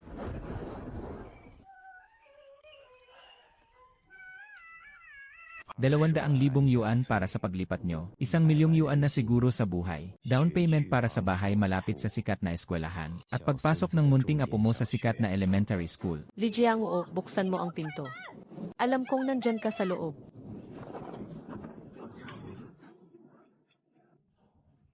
Oh. Hindi ba't si Boss Kian at si Supervisor Wang ito? Sa lakas ng ulan na ito, bakit hindi kayo abala sa pagpapatupad ng 5 standardization sa pabrika? At napadpad pa kayo rito sa slums ko para maranasan ang buhay mahirap. Li Jiangwo, hindi ka pa ba tapos mag-inarte? May malaking problema ngayon sa syudad. Nasunog ang makinang galing Germany. Gusto nang kanselahin ni Boss Yan ang kontrata sa atin. Mag-impake ka na ng gamit mo ngayon din at sumama sa akin para ayusin ang makina. Kakalimutan ko na ang bawas sa sahod mo noon. Isipin mo na lang na mapagparaya ako at hindi na kita sisisihin pa. Lene. Manager Kian, mukhang mabilis yata kayong makalimot. Hindi ba't kaninang hapon lang ay personal ninyong tinatakan ng opisyal na pulang selyo? Ang anunsyong nagpapatalsik sa akin sa buong pabrika. Malinaw na malinaw ang nakasulat doon, na ako, si Li Jiangwo, ay isang kriminal na sumira sa mga makina ng kumpanya, at kailangang kaltasin ang lahat ng sahod at bonus ko. Isang pagkakamali lang iyon. Ngayon, binabawi ko na ng pasalita ang anunsyong iyon. Pasalita. Hindi pwede ang ganyan. Sabi nga sa akin ni Direktor Zhao kahapon nang turuan niya ako. Ang patakaran ay patakaran. Kailangang sundin ang tamang proseso. Ako, si Li Jiangwo, ay isang suspect ngayon na iniimbestigahan ng Labor Bureau. Papapasukin niyo ang isang estranghero sa loob ng planta para galawin ang pinakasensitibong makinan niyo. Paano kung tuluyan ng masira ang makina? Baka naman ipahuli niyo na naman ako sa pulis. Director Lei. Lolo Lee, parang awa niyo na, nagmamakaawa ako sa inyo. Ako ang may kasalanan, napindot ko lang kung ano-ano kaya nasira ang makina. Nawalan na rin ako ng pagpipilian, napilitan lang ako. Kung hindi pa kayo babalik doon, pareho tayong mabibilanggo. Li Jiangwo, magkaroon ka naman ng kahit kaunting konsensya. 15 taon ka nang nagtatrabaho sa pabrikang ito. Pamilya mo na at tahanan ang pabrikang ito. Ngayon, nahaharap ang pabrika sa 15 milyong pisong multa dahil sa paglabag sa kasunduan. At malapit na tayong tuluyang malugi at magsara. Inatake pa sa puso si Lin Zeming dahil sa tindi ng galit. At ngayon ay nasa emergency room na siya. Hindi pa natin alam kung mabubuhay pa siya o hindi. May mahigit 500 manggagawa sa pabrika. Mahigit 500 bibig ang umaasa roon para may makain. Kung hahayaan mo lang silang magdusa ng walang tulong, mawawalan silang lahat ng trabaho kapag tuluyang nagsara ang pabrika. Makakatulog ka pa ba ng mahimbing sa gabi? Kinain na ba ng aso ang konsensya mo? Mahigit 500 manggagawa at nasa emergency room si Lin Ziwan. Kian Yan Hong, huwag mo akong gamitan ng konsensya dahil lang sa kabuhayan ng mga manggagawa. Hindi ako, si Li Jiangwo, ang nagtulak sa pabrikang ito sa kapahamakan, kundi ang sarili ninyong katangahan. Magkapatid, sukdulang kayabangan at kasakiman. Noong pilit mo akong pinagmumulta, inisip mo ba ang kabuhayan ng mga manggagawa? Noong si Wang Qiang na walang alam ang nagmamarunong sa mga eksperto, at noong masira ninyo ang mga makina. Inisip mo ba ang kabuhayan ng mga manggagawa? Para lang makatakas ka sa pananagutan, isinisi mo ang lahat sa isang veteranong manggagawa. At gusto mo pa nga akong ipakulong. Inisip mo ba ang kabuhayan ng mga manggagawa? At isa pa, tandaan mo ito. Ako si Li Jiangwo, isang manggagawang hindi man lang nagsusuot ng guwantes. Na hindi man lang makalinis ng dumi sa mga siwang ng sahig. Isang mababang uri ng manggagawa, nilabag ko raw ng malubha ang inyong marangal na favors. Na pamamahala. At pinagbintangan pa akong magnanakaw ng mga mamahaling aparato. Ang isang mababang tao na tulad kong si Li Jiangwo, ay hindi karapat-dapat na pumasok sa bago at marangal nyong, moderno at dekalidad na planta. Maghanap na lang kayo ng ibang eksperto. Li Jiangwo.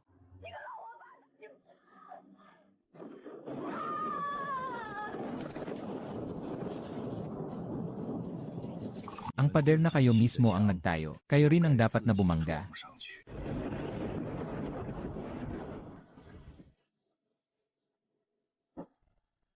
Boss, sa wakas, gising ka na.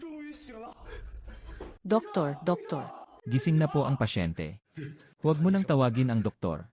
Iho, Ang pabrika. Ano na ang lagay sa pabrika ngayon? Boss, sabi po ng doktor, bawal na bawal po kayong ma-stress ngayon. Kailangan niyong magpahinga ng mabuti. Sabi ng magsalita ka.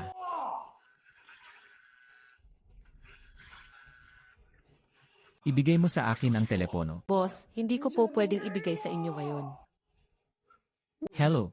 Presidente yan. Ako po ito, si Xiao Lin. Lin Ziuan, talagang lumalakas na ang loob mo. Sa tingin ko, yung bagong planta mo ay nagmamadali ng mamatay. Gusto mo na ba talagang mabura sa industriya ng tela sa buong rehiyon ng Jiangzehu? Presidente yan, pakiusap, kumalam po ang loob ninyo. Pakinggan niyo po muna ako, isang aksidente lang po ang nangyari sa makina. Aksidente.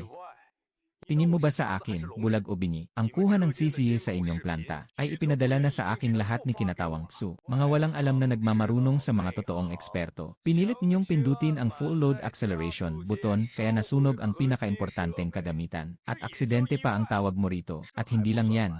2 oras pa lang ang nakakalipas. Ang magaling mong asawa na si Qian Yanhong ay nagpunta pa sa hotel. May dalang 500,000 pisong cash para lang suhulan ang aking Chief Quality Inspector. Ano, sa tingin mo ba ang mga pinagkakatiwalaan kong ehekutibo? Ay mukhang pera sa hamak na 500,000 ninyo. Hindi nyo lang sinira ang aking reputasyon. Kundi binastos nyo rin ang aking pagkatao.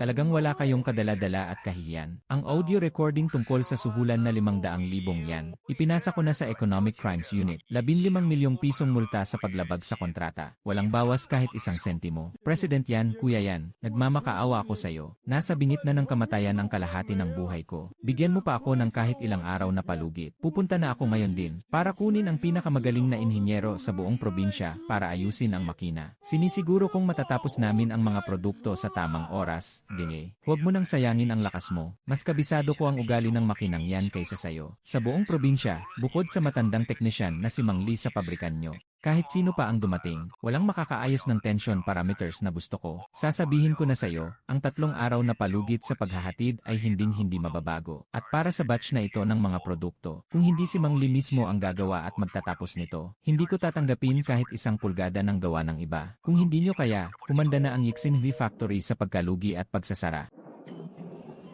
Xiao Wu ngayon din. Bilisan mo at ngayon din, isumbong mo sa akin ang lahat ng kalokohang ginawa ni Zhao Debiao at Qian Yanhong nitong nakaraang 2 araw. Ikwento mo sa akin ng detalyado, walang labis, walang kulang. Kapag may kulang kahit 1 salita, makakaalis ka na bukas din.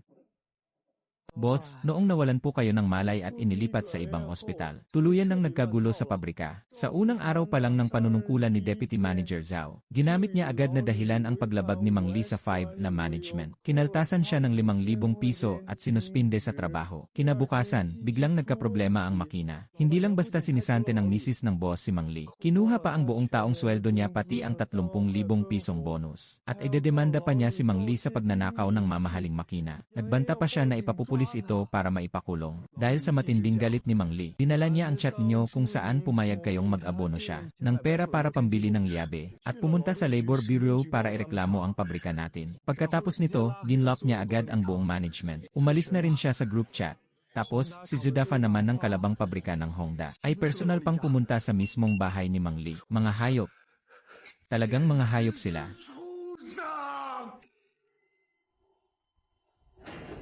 Sir Lin, bawal po kayong mag-alboroto ng ganyan. Humiga na po kayo, kailangan nating maturukan kayo ng pampakalma. Ilayo mo yan sa akin, lumayas ka. Boss, ayaw nyo na ba sa buhay nyo? Buhay. Kapag bumagsak ang pabrika ng Xinhui, Hindi lang buhay ko ang mawawala, pati reputasyon ng pamilya ko at ng mga ninuno ko ay mayurakan. Fix yang, maghanap ka ng pinakamabilis na sasakyan sa buong probinsya. ngayong gabi rin babalik tayo agad sa bayan. Pero ang kalusugan nyo, kahit mamatay ako, doon ako mamamatay sa loob ng pabrika ng Xinhui. Halo, hepe ng seguridad. I-lock mo si Zhao Debiao sa loob ng opisina niya. Kapag nangahas siyang lumabas ng pinto ng pabrika nang walang utos ko, babaliin ko ang binti mo. Sabihan mo ang departamento ng pananalapi. Lahat ng cashier doon, freeze nyo agad ang access sa pondo ni Qian Yanhong. Kahit 1 sentimo, wag na wag niyang hahawakan sa pera ng pabrika. Boss, tara na.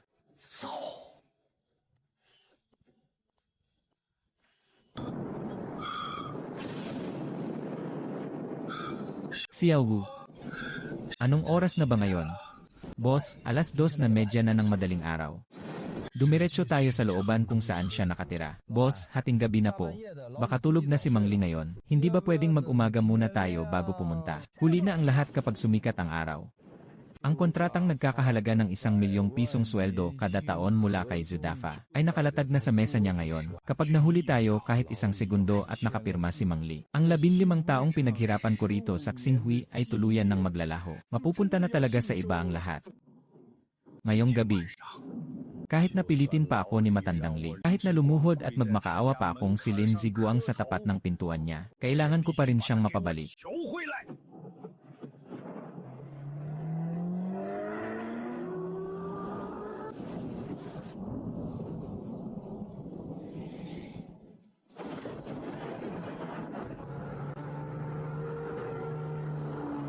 Ate, ano bang ibig sabihin ni Kuya? Bakit ba kailangan tayong ikulong sa loob ng pabrika? Manahimik ka nga. Kasalanan mo ang lahat ng ito.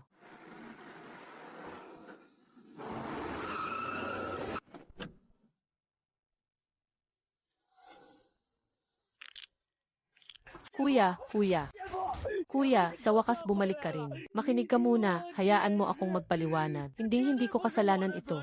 Iyong matandang si Li Jiangwo ang may gawa nito. Hindi lang siya tumakas sa mismong oras ng trabaho, sinadya pa niyang sirain ang makina. Nalinlang niya si kinatawang Xu. Bilisan mo, magmakaawa ka kay Pangulong yan. Lin, galing ka lang sa operasyon. Huwag kang masyadong magpadala sa galit, baka sumama ang pakiramdam mo. Kahit bata pa si Debiao at kulang sa karanasan. Maganda naman ang layunin niya. Ang lahat ng ito ay dahil sa Li Jiangwo na yon. Lin, bakit mo siya sinasaktan? Tama na iyan. Hindi lang pananakit ang gagawin ko sa kanya ngayon. Gusto ko siyang balatan ng buhay. Tumakas sa oras ng pangangailangan. Binago ang programa. Akala mo ba patay na ako para hindi ko malaman ito? Hinayaan mo lang ang walang kwentang si Wang Qiang na maghasik ng kaguluhan hanggang sa masunog ang makina. Ginamit mo ang mga patakaran bilang sandata para sa sarili mong pakinabang. Para lang gipitin ang pinakamagaling na teknisyan sa buong pabrika at pilitin siyang magsumbong sa Labor Bureau. At ikaw naman, nagawa mo pa akong talikuran para kumuha ng 500,000 para ipangsuhol. Sa quality inspector ni Pangulong yan, alam mo ba na krimen ang ginawa mo? Ang 15 taong reputasyon ng pabrikang Xinhui Ay tuluyan ng nasira dahil sa inyong dalawang magkapatid na tanga. Pagbibigyan kita ngayon. Pero dapat bago mag-alas 10 ng umaga ay umaandar na ang makina mula sa Alemanya. Kung hindi, dodoblehin ko ang multa sa paglabag sa kasunduan. At maaari nang magdeklara ng pagkalugi ang pabrikang Xinhui mo. Maraming salamat po, Pangulong yan. Sumakay na sa sasakyan, pupunta tayo sa looban. Kuya Li, maaga ko pa talagang pinapunta ang mga tauhan ko para bumili nito sa sikat na lumang tindahan sa syudad. Kainin niyo po habang mainit pa, subukan niyo po itong mainit na siopao.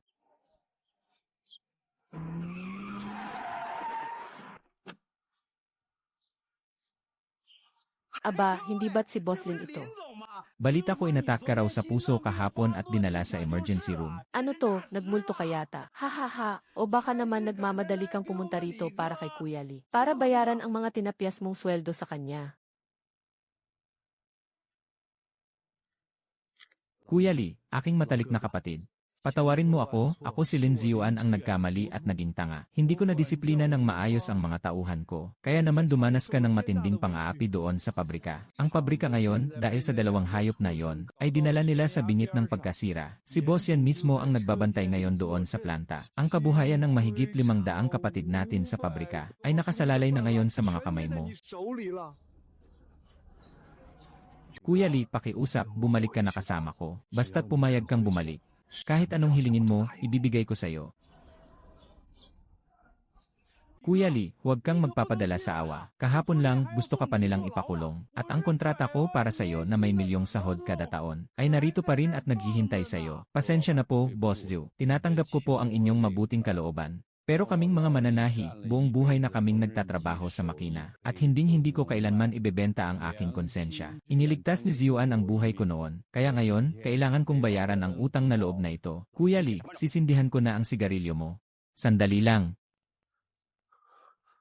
Boss Lin, alam mo namang napakahalaga sa akin ang patakaran. Ginamitan ako ng patakaran ni Director Zhao. Kaya ngayon, ako naman ang magpapatupad ng patakaran para sa pabrika ng Xinguang. Kung gusto mo akong bumalik para isalba ang sitwasyon, walang problema, pero kailangan mong pumayag sa tatlong kondisyon ko. Sulat natin ito ng malinaw sa papel. Kung hindi, hindi ko hihititin ang sigarilyong ito. Sabihin mo lang, hindi lang 3.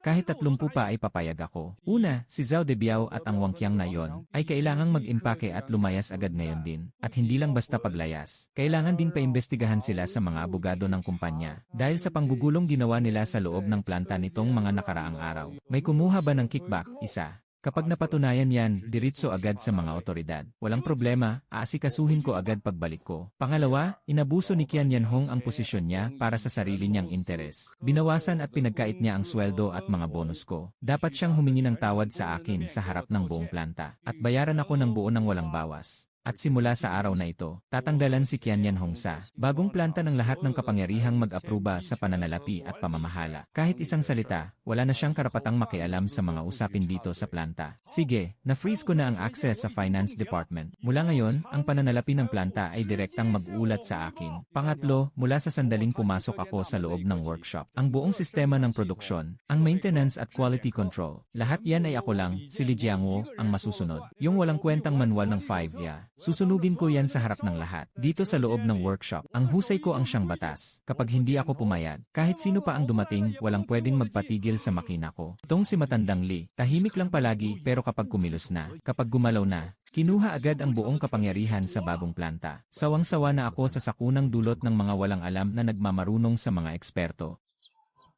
Matandang Li, hindi mo na kailangang sabihin pa. Mula sa araw na ito, ikaw na ang Deputy Production Director ng bagong planta at ang Chief Engineer. Hanggat nandito ka, ikaw ang hari sa loob ng workshop.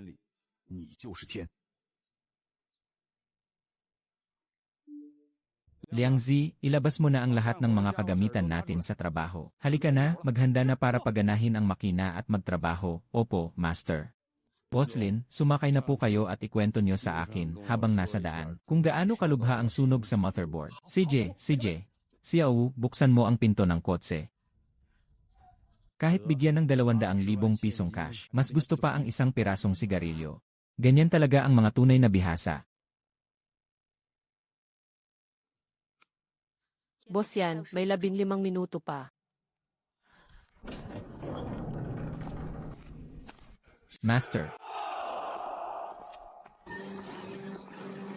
Boss Lin, ito ba ang sinasabi mong kayang magpabuhay muli sa mga sirang makina? Ang motherboard ng makina na ito ay pinakialaman ng mga tao nyo. Nasunog ng husto dahil sa kuryenteng may mataas na boltahe. Kahit lumipad pa rito ang mga inhinyero mula sa mismong pabrika sa Germany, Gihai. Kung walang mga piyesa, mapapanganga na lang din sila. Kaya ba niya, boss yan? Panoorin nyo na lang po ang gagawin ni Mang Li. Kung walang mga piyesa, mapapanganga na lang din sila. Kaya ba niya, boss yan? Panoorin nyo na lang po ang gagawin ni Mang Li. Liang Zi, magsama ka rito ng 2 mautak na apprentice para maging assistant ko. Opo, Master, sunog po ang main control board. Sunog at nangitim na ang buong control board. Patay na talaga ang computer. Pero ang pinakapundasyon ng makinang ito ay purong mechanical naman. Ang mga walang alam tulad ni Factory Manager Zhao, akala nila hindi nagagana kapag walang computer. Ngayong araw, tuturuan ko kayo kung ano ang tunay na galing ng lumang pamamaraan. Zhu Zhao, Fu Wei. Zhang Wei, iurong mo ang gear ng 3 baitang. Iatras ng 5 mm ang likod, tapos hilahin pabuka ang unahan. Sakto, yan mismong tunog na yan. Pantay na. Ibaba ng 6, ipasok sa 14.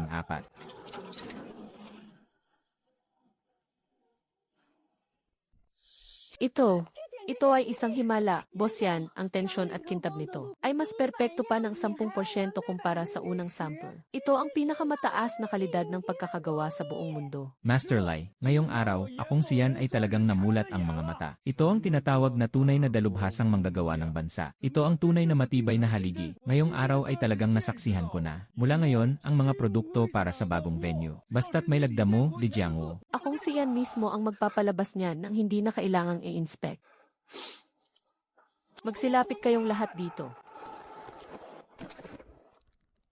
Ngayong araw, sa harap ninyong lahat, ay mag-aanunsyo ako ng 3 bagay. Una, may nagawang hindi maganda si Xiao Yan sa kanyang trabaho, na nagdulot ng masamang epekto sa normal na takbo ng kumpanya. Mula sa mismong segundong ito, sususpindihin muna natin si Xiao Yan sa kanyang mga tungkulin at otoridad dito sa kumpanya. Umuwi ka muna para pagnilayan ang mga pagkakamali mo. Walang ganyang plano. Huwag muna kayong papasok sa loob ng pabrika. Laolin, hindi mo pwedeng gawin sa akin ito. Laolin, asawa mo ako. Pangalawa, sa finance ngayon na, bilisan nyo. Ibigay nyo na ngayon din ang lahat ng pinigil na sweldo ni Laoli. Pati na ang 30,000 yuan na dibidendo. Nang walang bawas kahit isang sentimo, deposito nyo agad sa card niya. Hindi lang yan, para parangalan si Laoli sa pagliligtas sa ating pabrika mula sa kapahamakan. Nagpa siya ang pamunuan na bigyan siya ng gantimpala para sa espesyal na kontribusyon. Dapat pumasok ang 2 halagang yan sa card niya sa loob ng 10 minuto. Pangatlo, Wang Qiang. Kayong dalawa, bukod sa pagiging ignorante na nagmamarunong sa pamamalakad, ay nagsabuatan pa kayo para idiin at sirain ang mga tapat nating lumang empleyado. Ngayon, formal ko nang inaanunsyo. Sibak na kayo sa trabaho. Salamat po, bayaw. Salamat po, ate. Sandali, huwag muna kayong magmadali. Hindi pa tayo tapos.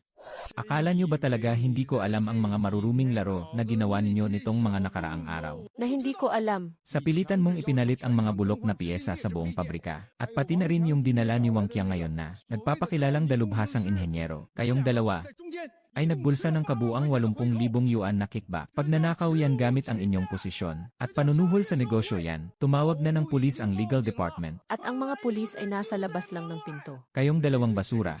Sa kulungan nyo na lang paglaruan ang sinasabing nyong 5 na management na itinuro sa inyo ni Laoli. At doon kayo maglibang. Naku, bayaw, patawad po, nagkamali ako. Ibabalik ko po ang pera sa inyo. Huwag nyo lang po akong ipakulong sa pulis. Director Lee, maawain naman po kayo. Patawarin niyo po ako sa pagkakataong ito. Alam ko na pong nagkamali ako. Hindi ko po dapat ipinagmalaki ang sarili ko at nagmarunong sa inyo tungkol sa mga patakaran. Zhao Debiao, hindi ba tinuruan mo ako noon? Ang patakaran ay patakaran. Walang sinuman ang pwedeng maging bukod tangi. Lumabag ka sa batas. Kaya dapat kang dumaan sa tamang proseso ng batas. Ito ay para rin sa ikabubuti ng lahat, upang maprotektahan ang kumpanya.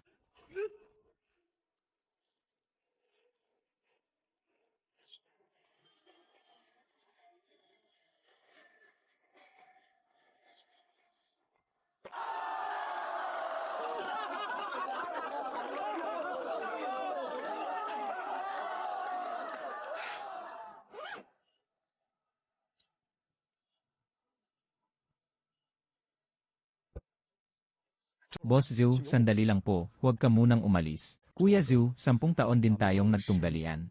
Sinubukan nating sirain ang hanap buhay ng isa't isa, at nag-agawan din tayo ng mga kliyente. Pero ngayon, ako, si Lin Ziyuan, ay buong pusong nagsasabi sa'yo. Maraming salamat, Boss Lin. Huwag mo naman akong hiyain ng ganyan. Sinasamantala ko nga ang kahinaan mo para tuluyan kang pabagsakin. At nagdala pa ako ng 200,000 cash para agawan ka ng mga tauhan. Pero dahil mismo sa 200,000 mong iyon, natauhan ang isang bulag at hangal na tulad ko. Ipinakita nito sa akin kung sino talaga ang para sa pabrika ng Xinhui, na siyang tunay at walang katumbas na kayamanan. At dahil doon, natanggal ko sa tamang panahon ang cancer sa loob ng ating pabrika. Kuya Zhu, ang 30 milyong order na ito mula kay Boss Yan. Napakahigpit ng schedule at kulang sa oras. 3 araw lang ang mayroon kami. Kung aasa lang kami sa kapasidad ng pabrika ng Xinhui, kahit pa umusok ang mga makina namin sa kakatrabaho, hindi pa rin kakayanin. Kaya nagbabakasakali ako kung ang mga kapatid natin sa pabrika ng Honda ay payag na tumanggap ng bahagi ng trabaho para sa paunang pagproseso bilang subcontractor. Kung magtutulungan ang ating dalawang panig, siguradong kaya nating tapusin ang malaking order na ito ni Boss Yan. Ang order ni Boss Yan.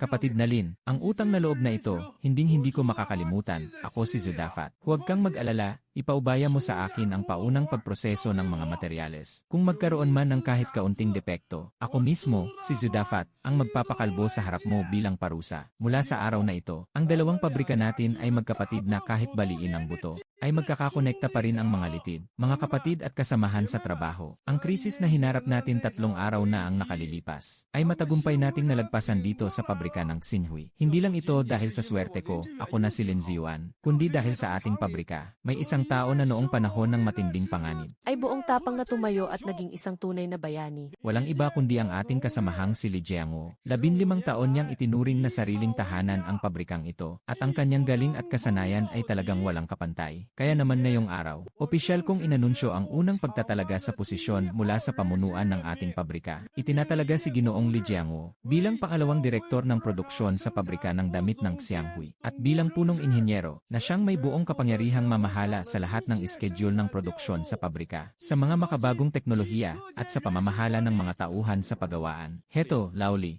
Sa sulat ng pagtatalagang ito, hindi lang ang posisyon mo bilang pangalawang direktor ang nakasulat, kundi pati na rin ang inilipat ko sa pangalan mo mula sa sarili kong pag-aari. Ang 5% ng libreng shares ko sa pabrika ng Xianghui. Lauli, karapat-dapat ka rito. Kung wala ka, 3 araw pa lang ang nakalipas ay nabangkarote na ang pabrikang ito. Tanggapin mo na, mula ngayon, ating dalawa na ang pabrikang ito. Ang lupit mo talaga, Master.